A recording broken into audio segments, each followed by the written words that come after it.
মানি না, আমরা কোনো দল বুঝি না, মারা কখনো দল বোঝে না। মাস পরে যদি উনি একটা কিছু ঘটায় দেয়, এই সেফটিটা আমরা সারা জীবনের সেফটি চাই। যশোর ৪ আসনে জামায়াতে ইসলামীর সংসদ সদস্য গোলাম রসুল ও তার মেয়ে মাদ্রাসার সঙ্গে বিরোধে জড়ানোর জেরে তাদের বাসভবনে এলাকাবাসীর হামলার পর পুলিশি নিরাপত্তা বাড়ানো হয়েছে। অন্যদিকে মাদ্রাসাটির ক্লাসসহ সব ধরনের কার্যক্রম চলছে। ২৯ জুলাই সকালে দেখা যায় যশোর নড়াইল সড়কের নীলগঞ্জ এলাকায় জামায়াতের এমপি গোলাম রসুলের বাড়ি পাহারা দিচ্ছেন ৬ পুলিশ সদস্য। অন্যদিকে মাদ্রাসার ভেতরে শিক্ষার্থীদের পাঠদান চলছিল। ওই সময় অভিভাবকেরা একটি কক্ষে অবস্থান করছিলেন।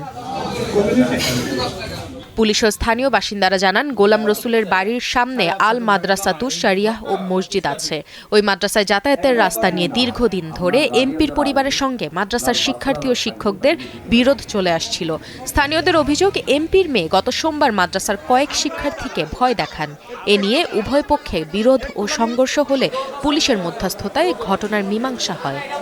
সমস্যা আমাদের সাথে এখনো হয়নি, কিন্তু আপনারা এতটুকু নিশ্চিত আপনারা করবেন যে আগামী দিন আমরা মারা যেন সুষ্ঠুভাবে চলাফেরা করতে পারি, সুষ্ঠুভাবে বাচ্চাগুলোকে নিয়ে আমরা যাতায়াত করতে পারি, যেখানেই যায় না কোনো সুষ্ঠুভাবে, এটা আপনারা নিশ্চিত করবেন। আমরা কোনো দল মানি না, আমরা কোনো দল বুঝি না, মারা কখনো দল বোঝে না। মাস পরে যদি উনি একটা কিছু ঘটায় দেয়, এই সেফটিটা আমরা সারা জীবনের সেফটি চাই।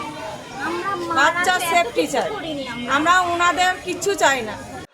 সরেজমিনে দেখা গেছে, যশোর শহরের নীলগঞ্জ এলাকায় প্রফেসর পাড়ায় ঢোকার জন্য ৮ থেকে ১০ ফুট চওড়া একটি গলিপথ আছে। ওই এলাকায় জামায়াতের এমপির বাড়ির উল্টো দিকে ২০২৩ সালে আল মাদ্রাসাতুশ শারিয়া নামে একটি কওমি মাদ্রাসা গড়ে তোলা হয়। এই মাদ্রাসার শিক্ষার্থীরা টিফিনের সময় রাস্তায় খেলাধুলা করে, আর শিক্ষার্থীদের অভিভাবকেরা গলিপথের ওপর বসে থাকেন। এসব নিয়ে বাসিন্দাদের আপত্তি ছিল।